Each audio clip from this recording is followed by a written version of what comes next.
Baiklah, Assalamualaikum warahmatullahi wabarakatuh. Perkenalkan, saya perwakilan dari kelompok 5 yang beranggotakan yang pertama ada Nabila Tasya Putri, yang kedua ada saya sendiri Novalita Anggraini, kemudian yang ketiga ada Priska Dameliani, yang keempat ada Sarah, yang kelima ada Abdul Khalil Aziz, dan yang terakhir ada Andriano Francisco. Baiklah, di sini kami akan membahas tentang sistem informasi kesehatan yang ada di Indonesia. Adapun topik pembahasan yang akan kami bahas, yang pertama mengenai pengertian sistem informasi kesehatan, yang kedua aplikasi penerapannya, yang ketiga kebijakan terkait dengan sistem informasi kesehatan tersebut, yang keempat masalah atau hambatan dalam penerapan sistem informasi kesehatan. Baiklah, untuk topik pembahasan yang pertama akan dibahas oleh Nabila Tasya Putri. Jadi yang pertama adalah topik pembahasan pertama, yaitu pengertian SIK. Jadi SIK ini adalah Sistem Informasi Kesehatan, merupakan suatu pengelolaan informasi di seluruh tingkat pemerintah secara sistematis dalam rangka penyelenggaraan pelayanan kepada masyarakat. Sistem informasi kesehatan adalah seperangkat tatanan yang meliputi data, informasi, indikator, prosedur, perangkat, teknologi, dan sumber daya manusia yang saling berkaitan dan dikelola secara terpadu untuk mengarahkan tindakan atau keputusan yang berguna dalam mendukung pembangunan kesehatan. Kemudian materi yang kedua akan disampaikan oleh Sarah. Topik pembahasan kedua, aplikasi penerapan, rancang bangun atau desain sistem informasi rumah sakit. Rancang bangun rumah sakit atau SIRS sangat bergantung kepada jenis dari rumah sakit tersebut.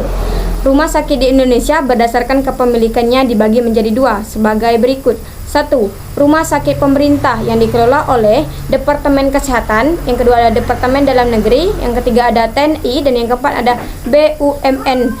Sifat rumah sakit ini adalah tidak mencari keuntungan atau non-profit.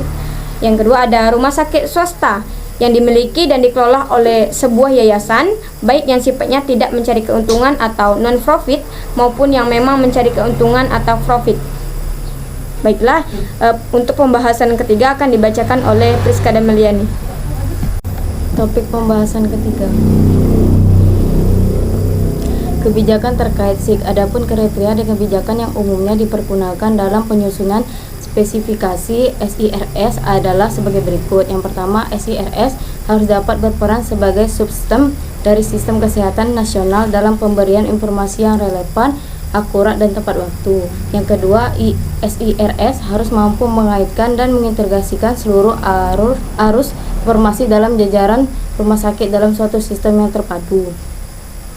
Yang ketiga, SIRS dapat menjunjung proses pengambilan keputusan dalam proses perencanaan maupun pengambilan keputusan operasional pada berbagai tingkatan.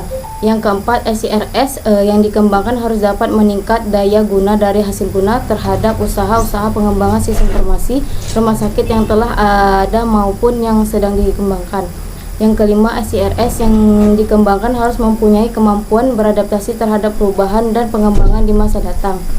Kemudian topik pembahasan yang keempat, masalah dan hambatan dalam penerapan SIK. Permasalahan mendasar sistem informasi kesehatan di Indonesia saat ini antara lain, yang pertama faktor pemerintahan, yaitu ada standar SIK belum ada sampai saat ini.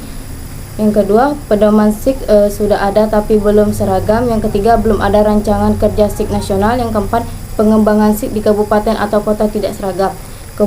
Kemudian ada fragmentasi, terlalu banyak sistem yang berbeda-beda di semua tampilan administrasi kabupaten atau kota, provinsi, dan pusat. Terjadi duplikasi data, data tidak lengkap, tidak sah, dan tidak terhubung dengan pusat. Kemudian kesenjangan aliran data, transfragmentasi, banyak hambatan, dan tidak tepat waktu. Selanjutnya, format pencatatan dan pelaporan masih berbeda-beda dan belum standar secara nasional.